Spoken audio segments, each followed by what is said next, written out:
nicaragüense tiene derecho a estar informado. Ahora, el podcast noticioso que te cuenta la realidad del país. Noticias, entrevistas, debates y lo más viral. Te lo contamos ahora.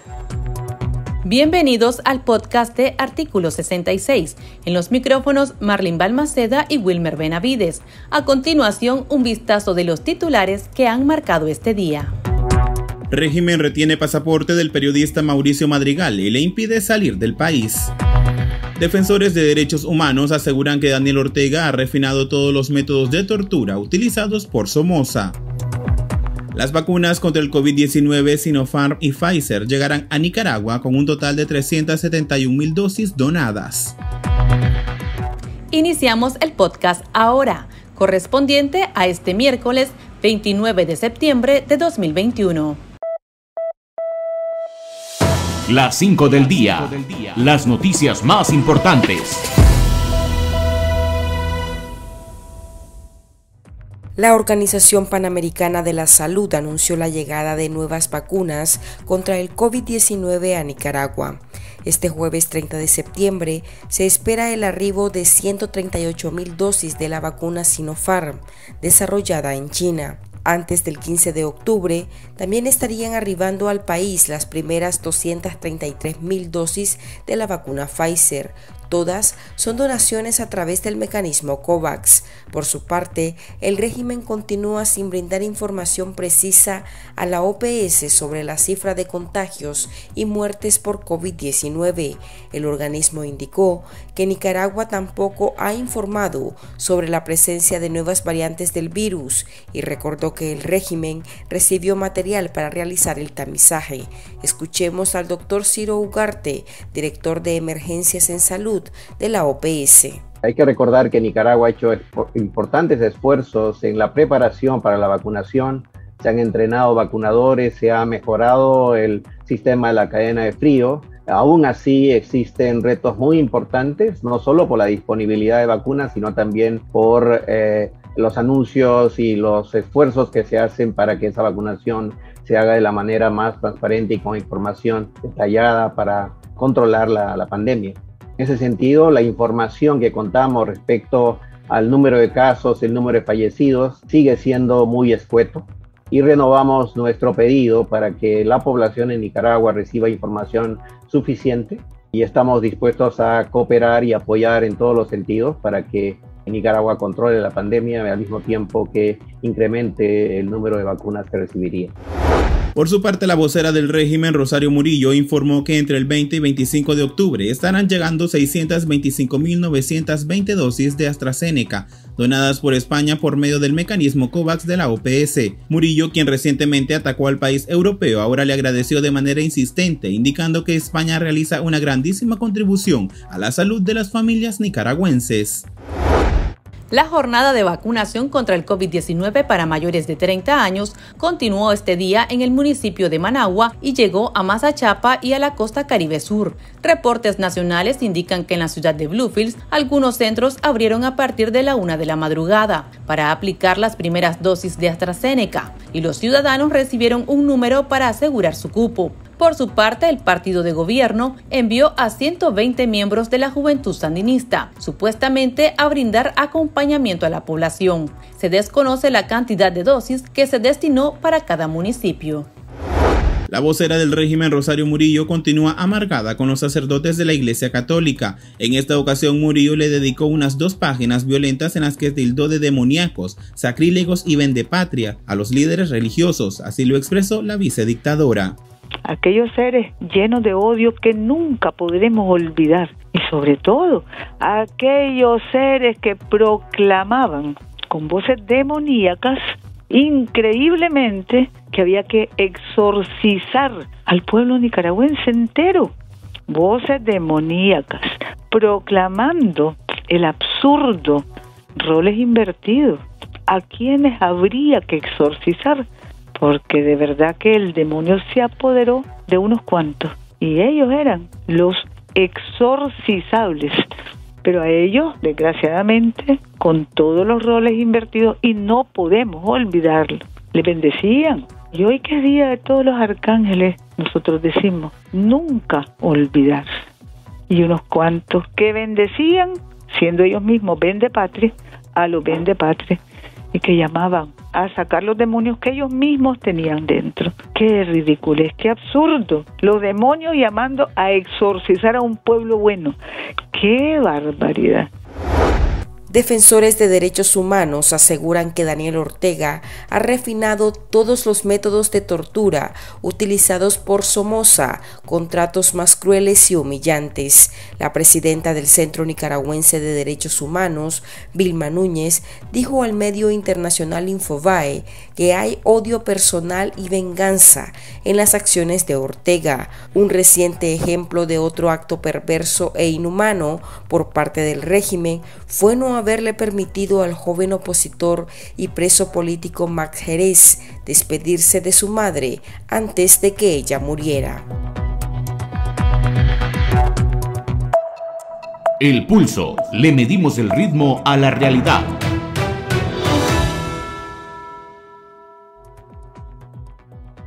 El orteguista Consejo Supremo Electoral está listo para ejecutar las elecciones presidenciales programadas para el próximo 7 de noviembre.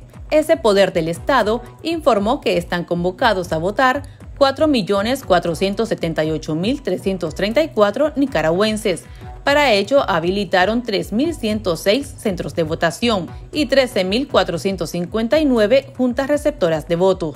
A su vez, declaró que los comicios del régimen no contarán con observación electoral, sino que serán sus amigos quienes paseen por el país como acompañantes electorales. Conversamos sobre este tema con un representante del Observatorio Ciudadano Urnas Abiertas, quien nos brindó su análisis bajo anonimato. ¿Cuál es el análisis que ustedes hacen acerca de estas cifras que comparte el Consejo Supremo Electoral? Si coincide con la realidad. Sí, en julio de este año, ¿verdad? El Consejo informó que 4.347.000 nicaragüenses estaban aptos y aptas para votar. Eso fue el número provisional que se dio al iniciar la jornada de verificación. Sin embargo, con todas las adaptaciones que se tienen que hacer producto de la verificación y de los procesos de cedulación, acaban de informar del padrón definitivo de 4.478.000 personas, que representa un aumento más o menos de 130.000 respecto al provisional. Sin embargo, es importante analizar que este número todavía sigue siendo menor al padrón definitivo que se publicó en las elecciones de 2017, en donde estábamos con una cantidad de 5.905.747 personas que podían votar. Sin embargo, este año vemos que sigue todavía por debajo de esa cifra, y esta es una de las graves anomalías que ya desde Urnas Abiertas hemos venido denunciando, porque se calcula que el incremento natural del padrón es de más o menos 100.000 nuevas y nuevos electores por año. Por lo que se debería de tener este año aproximadamente un padrón de 5.5 millones de personas, y es de casi los 4.5 millones según ha informado el Consejo Supremo Electoral. Sin embargo, el Consejo no informa a qué se debe este crecimiento anormal que podemos observar en el padrón. Nos preocupa grandemente que pareciera incluso que las personas que cumplieron 16 años en los últimos años no han sido incorporadas al padrón electoral. Claramente esto no es muy fácil de analizar, o no tenemos información pública que nos permita entender a qué se debe este comportamiento en el padrón. Bueno, algunos decían de que es por el hecho que muchas personas no han querido votar, han preferido no participar en las últimas elecciones, y de allí se aprovechó pues el Consejo Supremo Electoral, pues en este caso en específico, para depurar a toda esta población. ¿Podría ser así? Definitivamente esa puede ser una posibilidad. Sin embargo, una vez más, es importante que el Consejo Supremo Electoral informe a qué se debe, porque como ya te comentaba, el incremento natural es de 100.000 nuevas personas al año y no está siendo reflejado. Entonces, si se dieron nuevas disposiciones o por fin trabajaron en la depuración del padrón, como se ha venido exigiendo en las últimas elecciones, es responsabilidad del Consejo también informar que esta situación se dio. Sin embargo, durante la jornada de verificación sí vimos anomalías relacionadas a personas que nunca habían votado y que seguían apareciendo en el padrón. O también muchas personas que se han votado en entre las dos últimas elecciones generales y ya no aparecían en el padrón. Entonces, en la verificación, donde ya el padrón provisional que anotaban no cumplía con el incremento natural, ya veíamos que sí seguían existiendo estas irregularidades en donde no estaba correctamente depurado el padrón.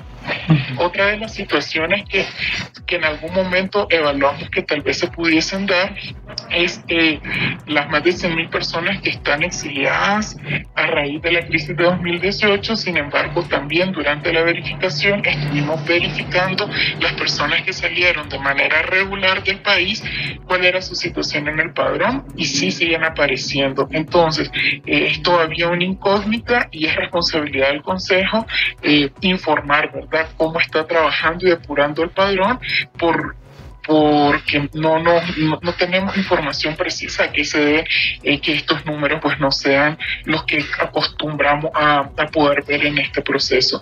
Y creo que bueno, esa es una de las señales de que el Consejo definitivamente no está apostando por desarrollar unas elecciones legítimas, creíbles, justas, porque no está poniendo toda la información necesaria a disposición del público.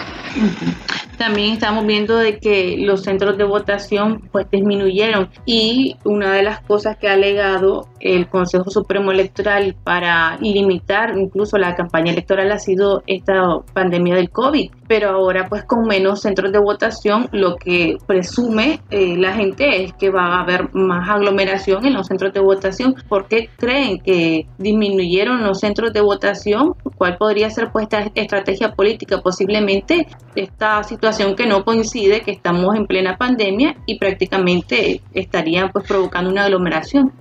Definitivamente es muy difícil, ¿verdad?, intentar eliminar lo que el gobierno intenta hacer.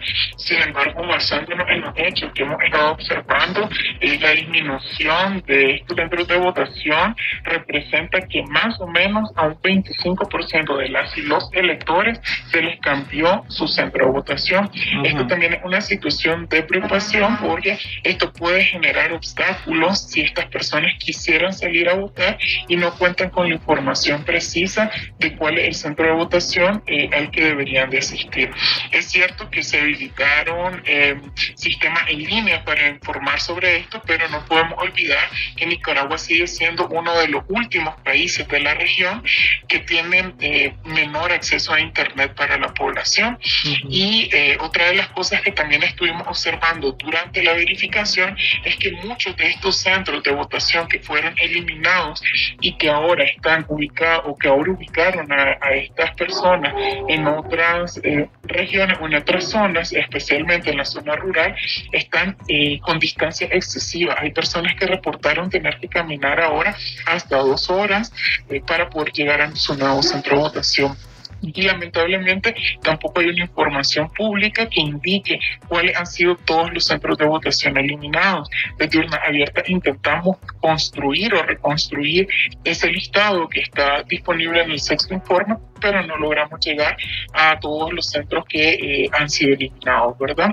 Esto podría prestarse a la estrategia fraudulenta que se conoce como ratón loco, en donde, bueno, las personas tienen confusión y no saben en dónde es que se tiene que ejercer su voto, y esto obviamente representa un obstáculo para poder ejercer el sufragio ese día. Consultamos a la población si participará en las próximas elecciones y si conoce cómo se están preparando los partidos políticos en su municipio. Aquí sus respuestas. El chat. Abrimos los micrófonos a nuestros oyentes. Esa cifra de números que da el Consejo Supremo Electoral, yo creo que es una cosa que no existe, porque verdaderamente hay la gente que está en el exilio, la gente que se ha ido y ese montón de gente, familiares de los que están fuera de Nicaragua, están en contra de las votaciones. Yo opinaría que eso es una cifra demasiado alta. Además, nadie va a concurrir a eso. Totalmente ilegales, fraudulentas, porque ya desde un principio ya están amañadas, han sido nombrados gente de su confianza en todos los sectores del Consejo Supremo Electoral. Acá en la RAAS no tenemos representación, es más, no tenemos líder opositor para este individuo. Aquí no hay aires, no tenemos fiesta electoral. En el municipio de Tisma, donde yo vivo, no se conoce ningún partido político que esté en campaña electoral o que tenga algún tipo de campaña electoral para participar en las elecciones de noviembre. Y en lo personal, no voy a participar en esas elecciones porque son fraudulentas desde un inicio. En definitiva, lo que nos espera el 7 de noviembre a los nicaragüenses es una farsa electoral, es un circo electoral mal montado, que por cierto nos sale enormemente caro. Creo que ese circo electoral a los nicaragüenses nos va a costar 17 millones de dólares. Que el 7 de noviembre le cerremos nosotros las puertas al fraude. No participo en elecciones fraudulentas. 0 votos. Con respecto a la participación de los electores, ¿qué es lo que ustedes han observado? ¿Han visto que hay entusiasmo o realmente la gente está apática ante este proceso electoral? Bueno, le hemos intentado, ¿verdad?, sondear con las redes territoriales con las que trabajamos, y definitivamente si hay una total desconfianza del proceso electoral, por una parte por la administración electoral y el Consejo Supremo, en donde definitivamente se ve que está cooptado y manejado por el Frente Sandinista. Por otra parte, por toda la violencia política que el gobierno ha mantenido y más bien ha agravado desde 2018, pero este año con el objetivo de eliminar todo tipo de competencia electoral, apresando a 37 personas solo en este periodo electoral y cancelando las personerías jurídicas de 3 partidos de oposición. Entonces, eso definitivamente ha disminuido la credibilidad de la población y es probable que existan altos niveles de abstención para este proceso, que desde ya, importante decir, que es ilegítimo y que lo que podrían o lo que va a resultar después del 7 de noviembre un gobierno de facto elegido desde un proceso sin legitimidad. Precisamente ayer ya los magistrados sandinistas estaban diciendo de que van a tener acompañantes electorales, dejando pues descartada prácticamente la observación electoral. ¿Cómo afecta esto en la legitimidad? Sí, la observación electoral es una demanda, ¿verdad?, que se han venido promoviendo desde todos los sectores políticos o todos los actores políticos. Sin embargo, desde Urna Abierta, seguimos haciendo el llamado a que en este proceso el rol ciudadano es fundamental en la observación, ¿verdad? Entonces, aquí nos toca un poco seguir observando, seguir denunciando para poder llevar a la comunidad internacional la sistematización de todas las situaciones que se están dando para que desde ya se pueda empezar a declarar este gobierno y estas elecciones como ilegítimas. Sí, es importante que la demanda sea unificada, ¿verdad?, desde todos los actores democráticos, desde todas las fuerzas democráticas en Nicaragua, hacer un llamado unánime a la comunidad internacional, a los tomadores de decisiones, que se empiece a declarar ilegítimo este gobierno, debido a que el proceso electoral del que va a salir supuestamente electo es un proceso que no cuenta con las condiciones mínimas y violatorio de todas las libertades fundamentales que son necesarias para desarrollar este tipo de procesos, estas elecciones, ¿no? Entonces, creo que ahí también es importante empezar a alzar la voz en ese sentido. Creo que ya en varios foros internacionales se ha venido ya posicionando este tema desde otros gobiernos y ahí va a ser importante el rol de estos gobiernos en que puedan pues desconocer estas elecciones. Muchas gracias, muy amable.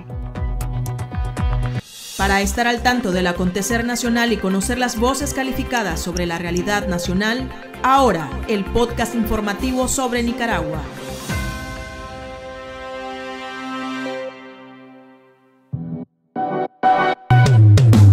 Tendencias, la viralidad de las redes sociales.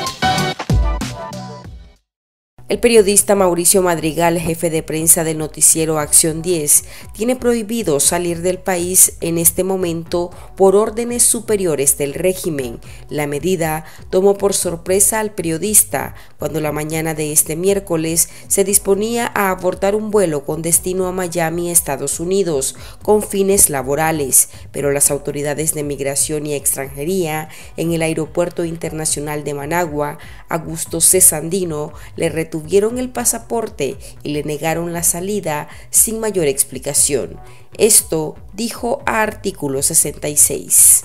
Nos extraña pues porque, yo no ando en nada, pues, ¿me entendés? Y me extrañó pues que me retuvieran. Vamos a pedir una explicación a la institución a cómo procede la ley, porque pues también no tengo mi pasaporte. Correcto. Don Mauricio, referente hace unos meses, hace un mes aproximadamente, usted fue citado a la Fiscalía. Hace rato, ¿verdad? Sí, sí. Al Ministerio Público. ¿Considera que esto también se deba a la misma investigación que está haciendo el Ministerio Público? Es que si fuese una investigación yo estaría como parte del proceso, pero a mí se me explicó cuando se me citó que yo no era ni investigado, ni testigo, ni acusado en ese proceso. Yo di la información que ellos me pidieron sobre la empresa y no hubo mayor problema, pues eso es lo que yo entiendo. Todas las noticias que aparecen en Canal 10 de televisión pasan por sus manos y es su aprobación. ¿Considera que esto también se deba a las noticias del medio televisivo? Bueno, nunca he recibido yo una queja, ningún reclamo por parte del gobierno, porque también sacamos noticias que tratamos de hacer un balance, lo que dice el gobierno, lo que dice la oposición, pero yo nunca he recibido nadie, pues no existe una institución que me venga y me diga, publica esto o no publiques esto, pues, por eso es que me extraña, pues. ¿Tiene temor que sea encarcelado, que esta situación pase a más? Pues no, yo creo que todo, pues, con las cosas se tienen que aclarar, pues, porque es decir, el que no la debe no la teme, pues yo no ando en nada, pues, no. ¿Y su pasaporte? Sí, eso sí me preocupa, pues, porque a veces por cuestiones sanitarias y tal vez iba a aprovechar para vacunar a mi hijo que es menor de edad, cosas por el estilo, pues uno sale, compra cosas que aquí no existen, pues, y entonces eso es lo que me preocupa, pues, y me entristece, pues, la verdad. ¿Va a salir con su familia? Sí, tengo la esperanza de que las cosas se aclaren, pues. ¿Cuál sería su mensaje a la prensa independiente que sigue resistiendo hasta el día de hoy y no es el primero usted al que le impiden salir de Nicaragua? Lo que pasa es que hay que hacer un trabajo muy profesional. En estos momentos hay que hacer trabajos profesionales para evitar caer en la violación y que te señalen de algo que vos cosas injustas, pues. Si una persona es notificada o es parte de un juicio, ni loco voy a ir yo buscando cómo salir del país. Aquí termina el episodio de Ahora de Artículo 66. Continúe informándose a través de nuestro sitio web www.articulo66.com. Síganos en nuestras redes sociales. Nos encuentra en Facebook, Twitter e Instagram. Y suscríbase a nuestro canal de YouTube. Hasta la próxima. La información veraz y de primera mano está ahora. No te perdás el podcast noticioso que te cuenta la realidad del país. Compartí y pasa la voz.